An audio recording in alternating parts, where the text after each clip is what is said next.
Bonjour à tous, ici le juge Andrew Napolitano pour Judging Freedom.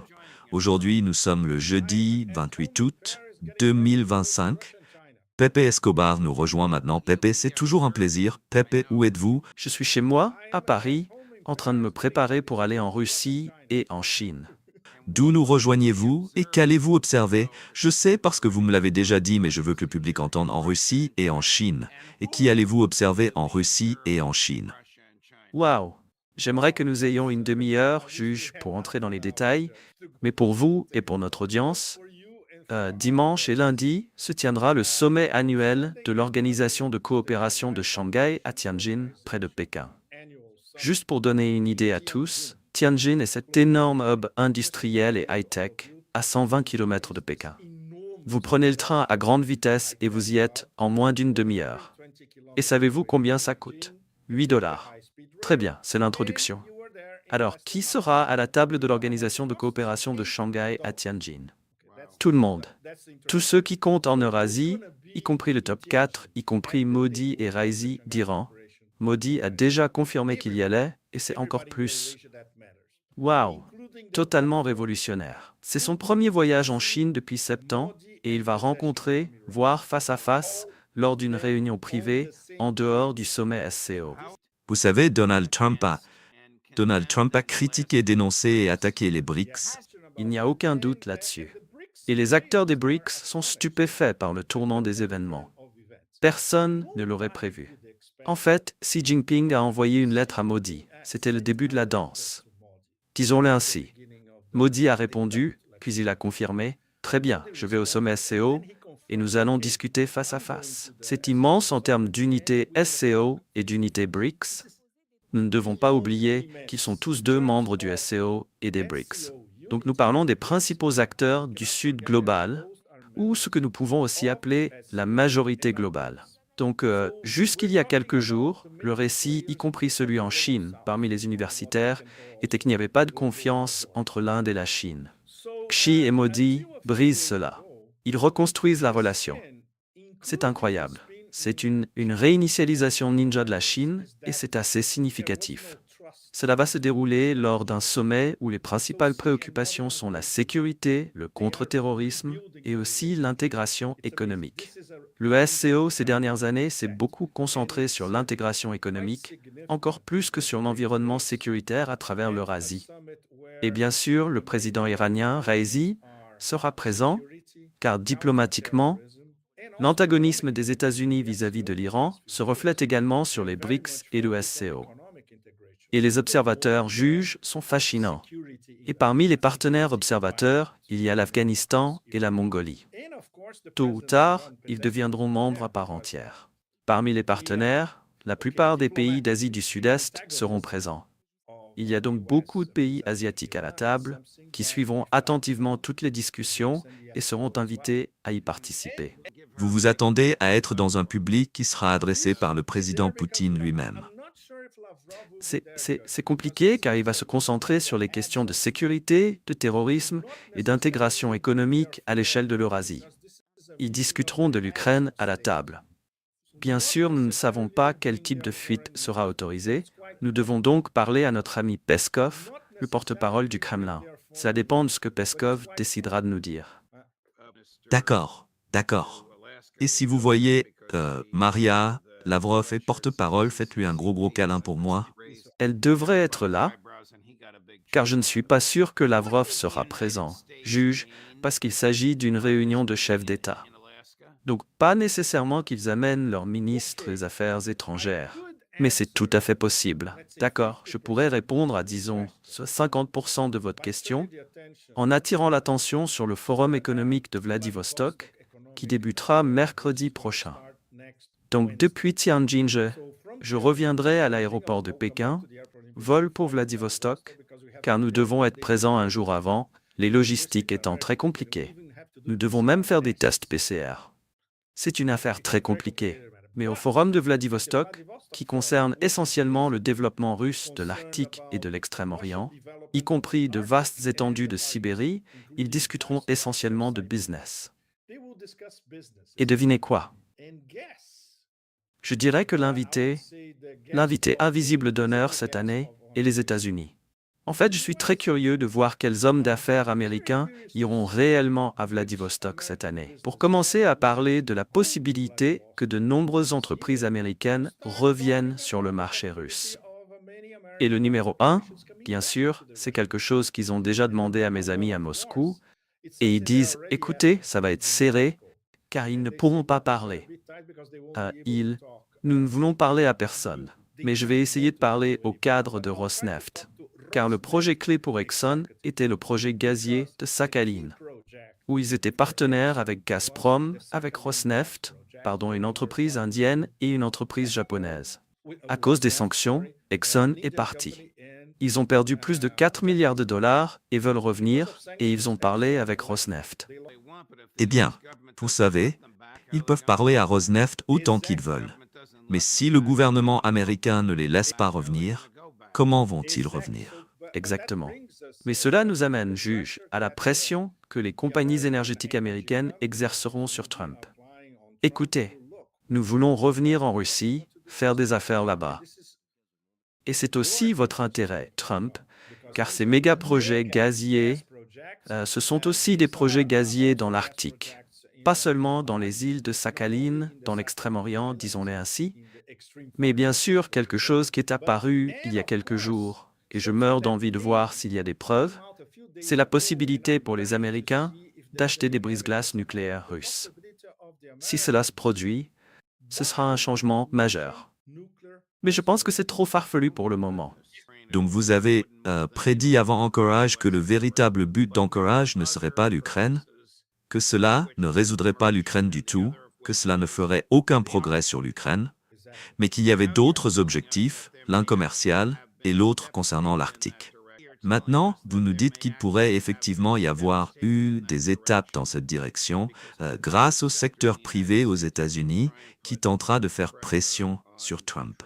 Donc, laissez-moi modifier ma question. Le processus de paix en Ukraine a-t-il progressé grâce à la réunion à Anchorage? Non, pas du tout. Pas du tout, juge. Pour être direct, droit au but. Et c'est fou, car la vitesse des événements, comme nous le savons tous, est complètement vertigineuse. Je viens de terminer une autre colonne qui sera probablement publiée en Russie ce soir, où j'ai également abordé le fait que, lors du forum, la semaine prochaine à Vladivostok, peut-être que nous aurons des Américains et des Russes discutant à faire, mais sur le front ukrainien, absolument rien de sérieux ne s'est passé qui ait changé la situation. Cela signifie que l'opération militaire spéciale va se poursuivre. Cela signifie que rien ne peut changer la perspective russe, ni la conceptualisation russe de la victoire sur le champ de bataille. Quoique l'administration Trump essaie, quelles que soient les astuces, n'importe quoi. Et bien sûr, les Russes sont parfaitement conscients que pour l'Europe, c'est une guerre éternelle. Exact. Exact. Chris, pouvez-vous afficher l'offensive Duckling du président Trump sur Truth Social? Comment le Kremlin voit-il cela? Je vais seulement lire la première partie, pas ses attaques contre le président Biden. C'est très dur venant de Donald J. Trump. C'est très dur, sinon impossible, de gagner une guerre sans attaquer le pays envahisseur. C'est comme une grande équipe dans le sport qui a une défense fantastique, mais à qui l'on interdit de jouer en attaque. Il n'y a aucune chance de gagner. C'est exactement ce qui se passe en Ukraine et en Russie. Cela est sorti la même semaine où le département d'État et le département de la Défense ont révélé que le président avait autorisé la vente de 3000. Elles ne sont pas encore construites, selon Scott Ritter. Mais il a autorisé la vente de 3000 missiles à moyenne portée à l'Ukraine. Comment le Kremlin voit-il cela? Encore une fois, juge, il n'y a pas d'illusion au Kremlin depuis le début, depuis le lancement de Trump 2.0. En gros, ce dont ils ont discuté en janvier, Musk est d'accord, essayons. Nous sommes ouverts à toutes sortes de contacts, vous savez, latéraux, clandestins, réunions directes, etc. et voyons ce qu'ils proposent. Ils supposaient que ce que les Américains proposaient avant l'Alaska était sérieux. Après l'Alaska, disons que pendant 48 heures, ils ont dit d'accord, c'était positif. C'était excellent. Et c'était l'opinion des membres russes de la délégation russe ultra-puissante qui s'était rendue à Anchorage. Mais maintenant, ils sont revenus à, disons, janvier encore une fois. D'accord. Est-ce tout ce qu'ils ont? Est-ce tout ce qu'ils proposent? Ce n'est pas suffisant. Ils ne comprennent toujours pas nos lignes rouges. Donc, nous allons continuer ce que nous faisons. Et surtout, après l'Alaska, ce qui s'est passé dans cette soumission absolument épouvantable des Chihuahuas européens dans le bureau ovale vis-à-vis de Trump, l'état d'esprit sans illusion au Kremlin et dans les services de renseignement, la surface de sécurité, maintenant c'est volé. À quel point le ministre des Affaires étrangères, Lavrov, est-il sérieux quand il dit que le président Poutine ne rencontrera pas Zelensky parce qu'il n'est pas le président valide et légitime de l'Ukraine? Et avant de répondre, regardez ce que le président Trump a dit à ce sujet, et vous pouvez commenter cela également. Chris, coupe numéro 11. Ce week-end passé, Sergei Lavrov disait que Poutine ne signerait pas d'accord de paix avec Zelensky parce que la Russie le considère comme illégitime. Je me demande juste si les Russes ont relayé cela à votre équipe, s'ils considèrent Zelensky, vous savez, comme un leader digne de signer un accord de paix, et s'ils iront. Peu importe ce qu'ils disent. Steve peut répondre, mais je peux répondre aussi. Peu importe ce qu'ils disent. Tout le monde fait du théâtre, c'est tout. D'accord, tout le monde fait du théâtre. Steve, avez-vous une réponse différente? Bien sûr, il va être d'accord avec lui à la télévision internationale et lors d'une réunion de cabinet en face à face. Mais quand Trump commente quelque chose dit par le diplomate le plus sérieux et le plus respecté de la planète, comment le Kremlin le voit-il? Ils ne peuvent pas le prendre au sérieux, juge, parce qu'il est complètement à côté de la plaque. Il semble maintenant, il continue à être complètement mal informé. Il ne connaît toujours rien des causes profondes de Maïdan et ensuite de l'OMR, il y a 3 ans et demi. Et cela nous amène au premier grand malentendu de toute l'affaire de l'Alaska, qui est le malentendu de Witov. Je l'ai appelé le Bismarck de l'immobilier avec un café. Absolument, juge. Et pire encore, il n'a pas compris ce que Poutine lui a dit à Moscou et qu'il devait transmettre à Trump. Il a supposé, ce qui est complètement absurde, que la ligne rouge ultime, c'est-à-dire pas de NATO en Ukraine, Poutine accepterait d'en discuter. Et c'est ce qu'il a dit à Trump. Trump a cru Witkoff, puis il a découvert que ce n'était pas le cas et que ça n'a jamais été le cas. Donc, cela va bien au-delà d'un simple malentendu de traduction.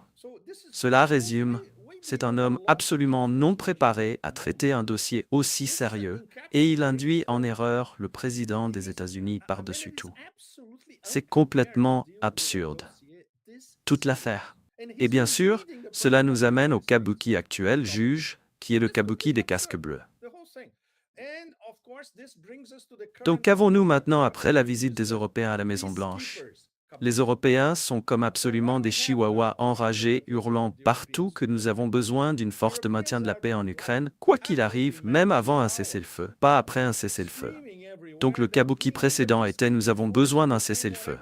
Pas question. Trump lui-même a dit non. Maintenant, le nouveau kabuki est « nous avons besoin d'une force de maintien de la paix ». Ce qui signifie quoi? Une force de maintien de la paix, UE-NATO, composée d'Européens sur le sol ukrainien. Encore une fois, une autre ligne rouge absolue pour la Russie. Dernière question sur l'Europe et l'Ukraine avant que je vous pose quelques questions sur Gaza. Est-ce que quelqu'un prend au sérieux la perspective de soldats européens au sol en Ukraine dans n'importe quelle circonstance? Non. Personne. Personne qui suit ce qui se passe depuis, je dirais 2014, depuis le début de l'OMR, suivant le progrès de la Russie, d'accord, à la manière russe, lentement mais sûrement sur le terrain, tout le long des lignes de front, tout le chemin, en fait. Ils ne peuvent pas comprendre cela. D'où les Américains tirent-ils cette idée que les Russes accepteraient des casques bleus européens en Ukraine? C'est au-delà de Kafka, toute l'affaire. Donc cela sera discuté ce week-end à Tianjin, incluant les Iraniens, incluant l'Iran, l'Inde et le Pakistan, parce que c'est quelque chose qui implique toute l'Eurasie. C'est la crise clé de l'Eurasie. Il y en a d'autres sur d'autres fronts russes, fabriqués par le MI6, fabriqués par l'OTAN, mais ça reste la grande crise dans l'espace eurasien.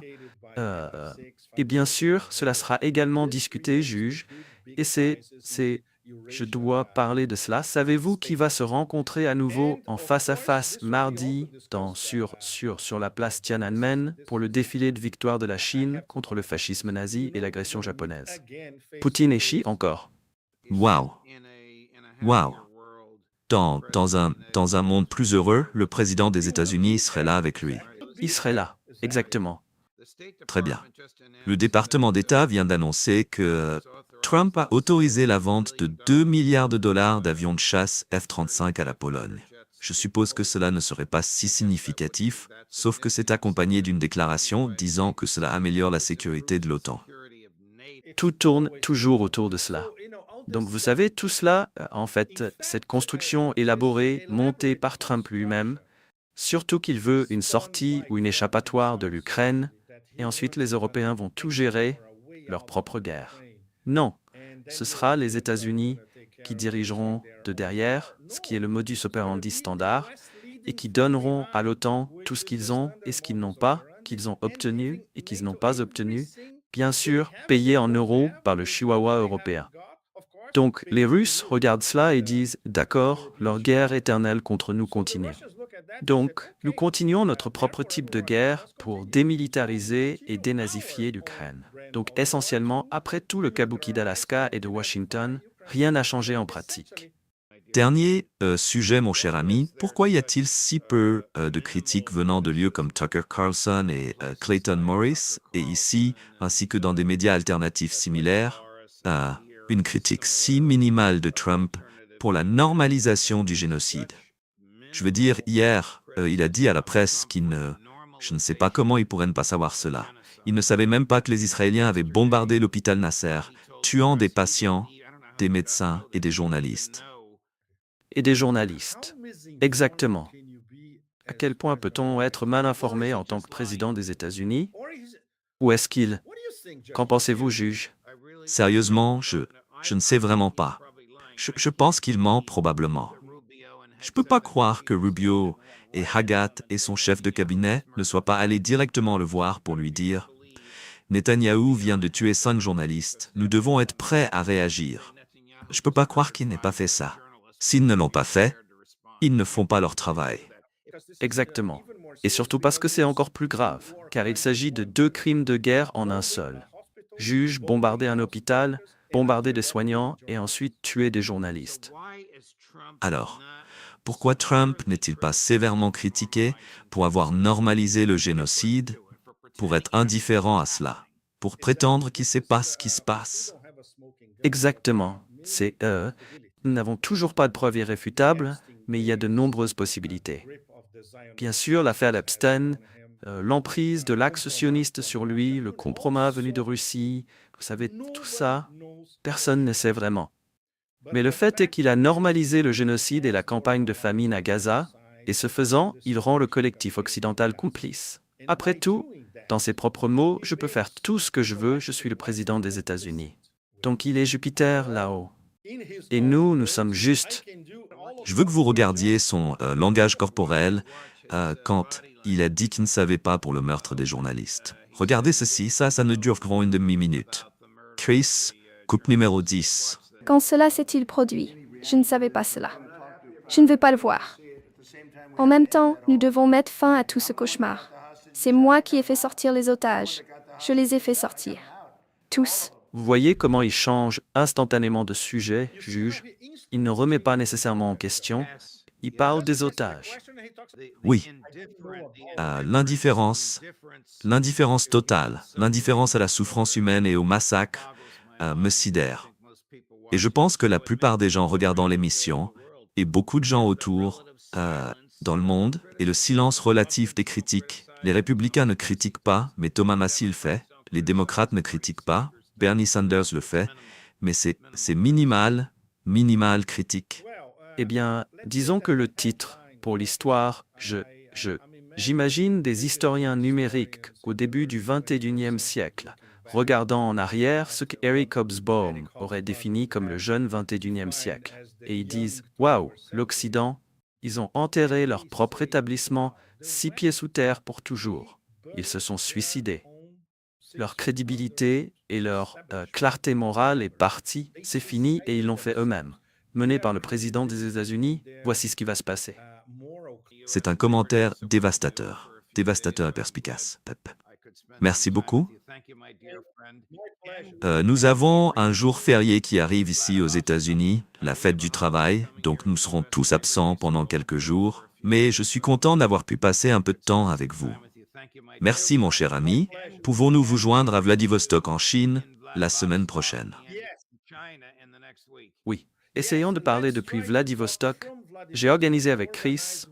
Mon emploi du temps est fou. Mais si nous le faisons la nuit en Russie, tard le soir en Russie, cela devrait être possible.